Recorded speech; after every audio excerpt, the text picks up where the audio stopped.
सीरत अल-नबी पहला हिजरी साल, मदनी ज़िंदगी 10 साल, 3 हिस्से 5 साल, हिजरत से हुदैबिया तक 3 साल, हुदैबिया से फ़तह मक्का तक 2 साल, तकरीबन सारा अरब मुसलमान हुआ। पहला हिजरी साल, 3 हिस्से मसाजिद, मुहाजिर और अंसार, मुआहदा। पहला हिस्सा मसाजिद की तामीर। मक्का से हिजरत के बाद रसूल करीबी आबादी ओक़बा पहुँचे, वहाँ अपने एक मस्जिद की बुनियाद रखी। चंद दिन क़याम के बाद आप ऊँटनी पर सवार हैकर मदीना के लिए निकले। मदीना में रसूल का शानदार इस्तकबाल किया गया।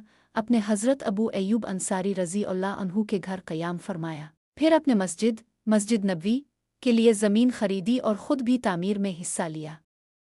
मस्जिद नबवी में नमाज के अलावा सहाबा की तालीम व तरबियत होती थी और अहम मामलात के फ़ैसले किए जाते थे। ये एक कम्युनिटी सेंटर की तरह थी और इसमें बाज़ मुहाजिर सहाबा भी रहते थे। सबसे पहले अपने अल्लाह की इबादत और इससे ताल्लुक़ मज़बूत करने के लिए मस्जिद बनाए। ये मस्जिद अहले ईमान के दरमियान इत्तेहाद व महब्बत का ज़रिया बनी।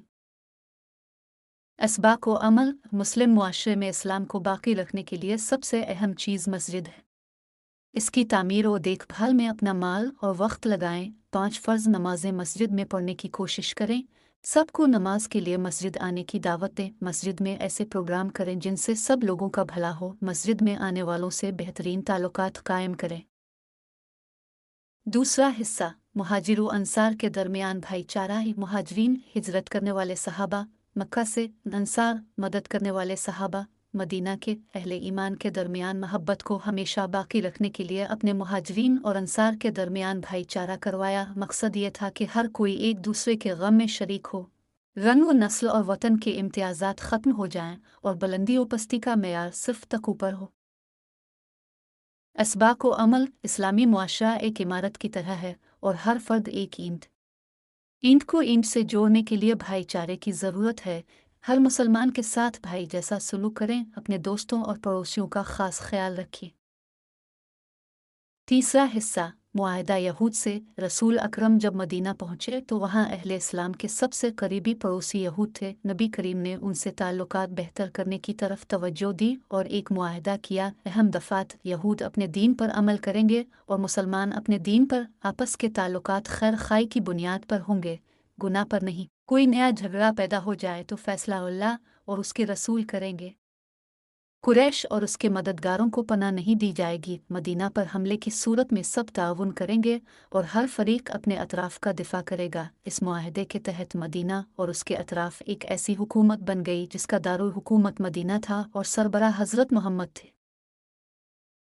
असबाक व अमल। अपने मदीना पहुँचते ही मस्जिद बनाई, मुसलमानों के दरमियान ताल्लुकात मजबूत किए और फिर पड़ोसियों से मुआहदा किया। हर ईंट मजबूत हो, अल्लाह से ताल्लुक़ आपस में जड़ी रहे, भाईचारा और सामने से हिफाजत भी हो। पड़ोसियों से ताल्लुक़ व मुआहदा तो ही मुस्लिम मुआशरा सही तरक्की कर सकता है। गैर मुस्लिम पड़ोसियों से ताल्लुकात रखें और सबकी भलाई के आम प्रोग्राम बनाएं। कुरान और हदीस। उर्द कुरान। मदनी ज़िंदगी के पहले दौर 1 से 5 हिजरी में ये 14 सूरतें नाजिल हुई, तकरीबन 8 पारों के बराबर। कम अज़ कम पारा 1, 5 और 28 याद करें। सूरा अल-बक़रत पारा 1, 2, 3, सूरा अल-इमरान पारा 3, 4, सूरा अल-निसा पारा 4, 5, 6, सूरा अल-अनफ़ाल पारा 9, 10, सूरा अल-हज पारा 17, सूरा अल-अहज़ाब पारा 21, 22, सूरा मुहम्मद पारा 26, सूरा अल-हदीद पारा 27, सूरा अल-मुजादिल, अल-हश्र, अल-जुमातु, अल-तग़ाबुन, अल-तलाक़, अल-सफ़ पारा 28। इन सूरतों को समझकर पढ़ें ताकि अंदाज़ा हो कि मदीना में एक मुस्लिम मुआशरे की तश्कील के लिए अल्लाह ताला ने रसूल को किस तरह की हिदायत दी और इन दिनों में अब क्या पढ़ते और सुनाते थे। सहाबा किराम किस तरह मुतासिर होते थे। हदीस। हज़रत मोहम्मद की अहादीस के बग़ैर कुरान मजीद और इस्लामी अहकाम को मुनासिब अंदाज में समझना मुमकिन नहीं। ईमान की मजबूती के लिए रोज़ाना कम अज़ कम एक हदीस ज़रूर पढ़ें। मिसाल, रसूल अल्लाह ने फ़रमाया, अल्लाह के नज़दीक पसंदीदा अमल वो है जिस पर करने वाला पाबंदी करे, चाहे वो अमल थोड़ा ही क्यों ना हो। मुस्लिम 783।